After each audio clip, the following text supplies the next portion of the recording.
Shalom Horas, selamat pagi sahabat GKPS TV. Kita bersyukur hari baru Tuhan anugerahkan dalam kehidupan kita. Dan tentu setiap anugerah Tuhan, di sana juga kesempatan bagi kita untuk boleh menjadi saksi-saksi bagi kemuliaan namanya. Dan jikalau Tuhan mengizinkan hari ini kita mendengarkan firman Tuhan, marilah kita bersyukur dan membuka hati kita untuk dituntun dalam menjalani perkara kehidupan dalam terang firman-Nya. Dan untuk itu marilah kita berdoa.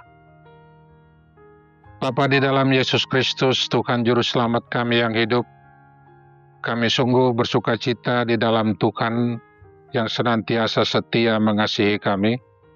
Dan lewat firman-Mu yang akan kami dengarkan bersama, bukakanlah hati kami untuk boleh mengerti dan Engkau teguhkan di dalam menghidupi, sehingga hidup kami boleh kesaksian bagi kemuliaan nama-Mu dan saluran berkat bagi banyak orang.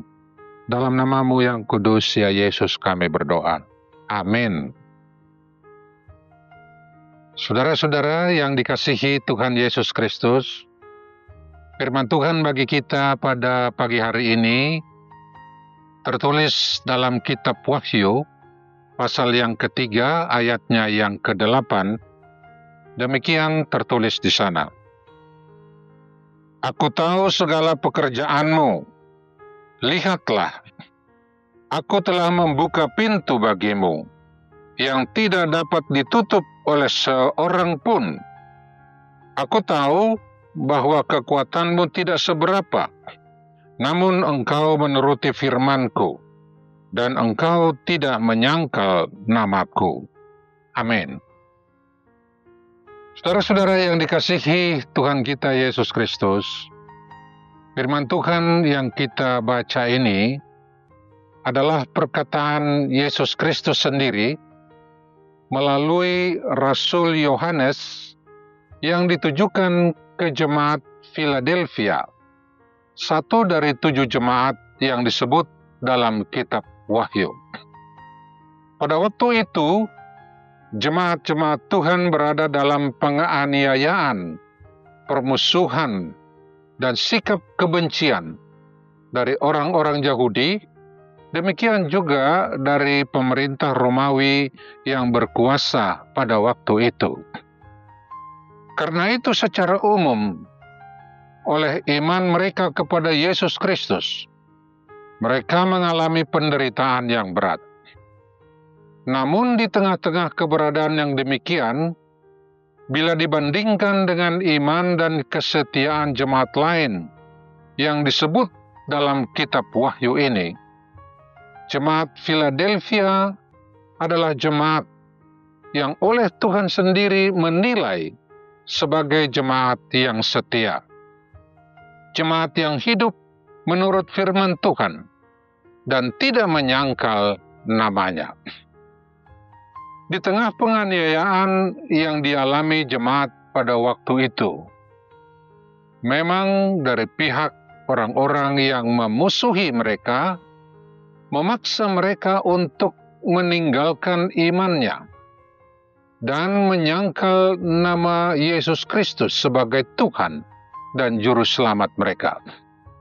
Demikian pun memaksa mereka tidak lagi hidup seturut dengan firman Tuhan, dan bahkan mereka dipaksa untuk meninggalkan penyembahan kepadanya. Namun jemaat Philadelphia tetaplah setia hidup seturut firman Tuhan dan tidak menyangkal namanya, sebagaimana yang diberitakan atau disebutkan dari bacaan kita tadi. Sebenarnya, jemaat Philadelphia juga dikategorikan sebagai jemaat yang kecil bila dilihat dari segi bilangan atau jumlah anggotanya. Bila dibanding dengan jemaat lain, semisal Sardis atau yang lainnya. Dalam bacaan tadi ada frase kalimat yang mengatakan, kekuatanmu tidak seberapa. Inilah yang mengindikasikan keberadaan jemaat Philadelphia yang kecil dibanding dengan jemaat lain. Namun di mata Tuhan, Jemaat ini adalah jemaat yang menyukakan hatinya, oleh karena mereka hidup dalam kesetiaan dan kebenaran di hadapannya. Dari hal ini, saudara-saudara, firman Tuhan ini juga dapat kita petik yang dapat menerangi kehidupan kita. Yang pertama, sesungguhnya di mata Tuhan, bukan banyak atau besarnya jemaat yang menjadi ukuran satu-satunya untuk dapat menyukakan hati Tuhan, melainkan jemaat yang setia dan hidup dalam kebenarannya, betapapun kecil dan sedikitnya jumlah mereka. Dengan kata lain, yang utama di hadapan Tuhan adalah apakah hidup kita jalani dalam kesetiaan dan kebenaran di hadapannya. Terlebih di tengah-tengah pencobaan dan penderitaan yang besar yang sedang kita hadapi. Karena itu, Tuhan pun semakin meneguhkan iman dari jemaat ini terhadap kesetiaan mereka kepada Yesus Kristus. Dalam bacaan tadi Tuhan berfirman, "Lihatlah, aku telah membuka pintu bagimu yang tidak dapat ditutup oleh seorang pun."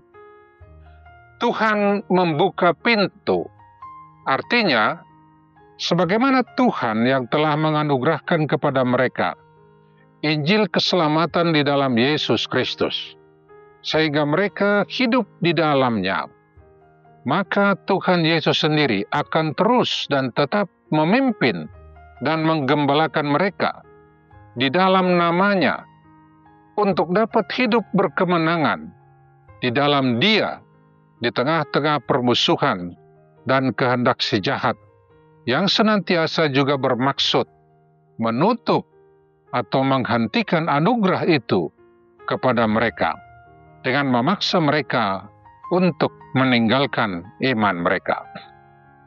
Di tengah keadaan yang demikian, saudara-saudara, Tuhan Yesus berkata, sesungguhnya pintu yang sudah dibukakan Yesus bagi mereka tidak dapat ditutup oleh siapapun.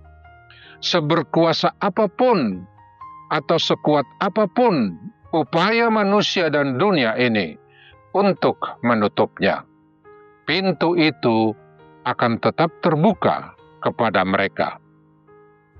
Dan yang kedua, sebenarnya demikian juga dalam hidup kita ini, saudara-saudara. Dalam banyak perkara hidup kita, sekalipun dapat saja dari berbagai pihak, bahkan dari maksud-maksud si jahat, yang memaksa pintu-pintu agar tertutup bagi kita, memaksa hidup kita untuk tidak dapat berkembang misalnya, untuk bertumbuh dan mendapatkan kesempatan-kesempatan baik di tengah kehidupan ini, untuk menyongsong masa depan yang penuh pengharapan di dalam membangun kehidupan kita ataupun karir kita sekalipun. Firman ini juga menyapa dan mengingatkan kita agar janganlah hal itu terlalu kita risaukan. Oleh karena yang terpenting adalah asalkan tidak Tuhan sendiri yang menutup pintu itu bagi kita. Dan mungkin selama ini pikiran kita terbalik. Kita berprinsip yang lebih penting adalah bagaimana kita diterima dunia ini. Dan untuk itu, kalaupun kita harus berkompromi atau bahkan menjual iman dan kesetiaan kita kepada Tuhan, kita akan lakukan asalkan kita diberi kesempatan untuk mendapatkan yang kita inginkan. Karena itu, oleh firman ini sekali lagi kita diingatkan bahwa jikalaupun dunia ini menutup pintu bagi kita, yang terpenting adalah Tuhan tidak menutupnya bagi kita. Sebab bila Tuhan yang membukakan pintu bagi kita, jikapun dunia ini mencoba untuk menutupnya, firman ini berkata dan menegaskan, sejatinya tidak ada seorang pun yang dapat menutup pintu itu bila sudah dibukakan bagi kita. Atau dengan kata lain, senantiasa ada jalan yang terbuka bagi kita untuk hidup, berkembang, dan berkarya, dan mengalami berkat-berkat Tuhan yang besar bagi hidup kita ini. Karena itulah saudara-saudara, kita dipanggil menghidupi yang terutama dan utama adalah, yaitu hiduplah dalam kesetiaan dan kebenaran, serta melakukan firman-Nya. Tak menyangkal namanya yang kudus, apapun tantangannya dalam hidup kita sekarang ini. Dan terlebih jaminan dari penyertaan Tuhan saudara-saudara bagi kita, juga ditegaskan ketika Yesus berkata dalam ayatnya yang ke-7. Di sana disebut, inilah firman dari yang kudus, yang benar, yang memegang kunci Daud. Frasa kalimat yang memegang kunci Daud mengartikan bahwa dialah atau Yesus Kristus sendirilah yang memegang kuasa dalam kerajaan Allah dan kendali dan yang berdaulat atas kehidupan kita ini. Dialah yang berkuasa atas setiap perkara yang terjadi dalam kehidupan kita. Karena itu, sekali lagi marilah kita tetap setia dan hidup dalam kebenaran firman-Nya. Sebab dengan demikian, segala janji-janji dalam firman-Nya atau oleh perjanjiannya kepada kita akan digenapi dalam hidup kita. Dan tidak ada suatu kuasa pun yang dapat membatalkan atau memisahkan kita daripadanya di tengah-tengah kehidupan ini. Dan biarlah nama Tuhan kita, Yesus Kristus, dimuliakan lewat hidup kita. Terpujilah namanya. Amin. Mari kita berdoa. Terpujilah namamu, Yesus Kristus, Tuhan Juru Selamat kami yang hidup. Oleh kasih setia dan penyertaan-Mu, dalam kasih karunia-Mu, Engkau telah membukakan pintu-pintu yang terbuka bagi kehidupan kami. Pintu-pintu untuk menerima berkat-berkat Tuhan, penyertaan-Mu, kasih setia-Mu, dan bahkan pintu yang memberi kehidupan kami boleh bersukacita di dalam Tuhan, bertumbuh di dalam Tuhan, dan berkarya di dalam Tuhan. Sehingga hidup kami boleh terbuka kepada masa depan yang penuh harapan, di mana Tuhan menjadikannya bagi kemuliaan nama-Mu dan sukacita bagi kami. Karena itu jikalaupun banyak maksud-maksud si jahat yang menutup pintu-pintu bagi kehidupan kami, kami percaya di dalam Tuhan dan kasih-Mu yang senantiasa bagi hidup kami. Hal itu tidak dapat berkuasa atas hidup kami. Dan tolonglah kami untuk menjalani kehidupan ini, untuk dapat setia dan hidup dalam kebenaran-Mu, sehingga nama Tuhan saja senantiasa dimuliakan melalui hidup kami. Dalam Yesus Kristus Allah kami yang hidup, kami sudah berdoa dan bersyukur. Amin.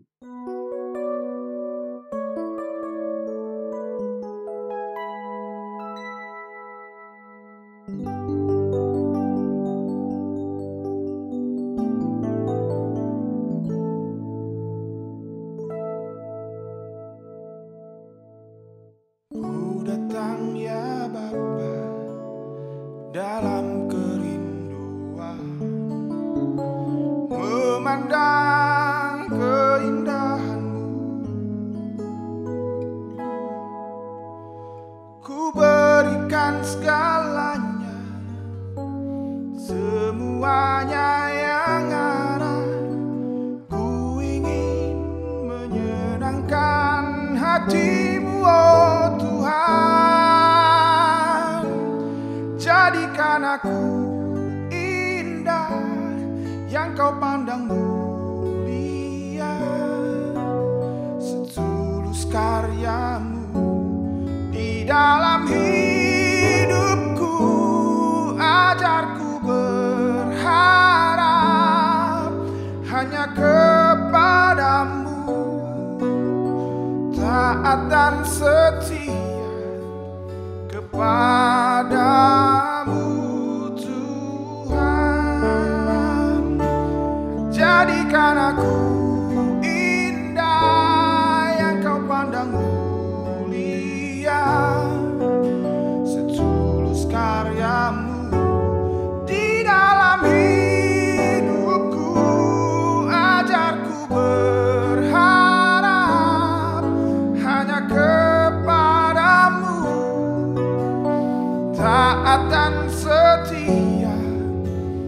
padamu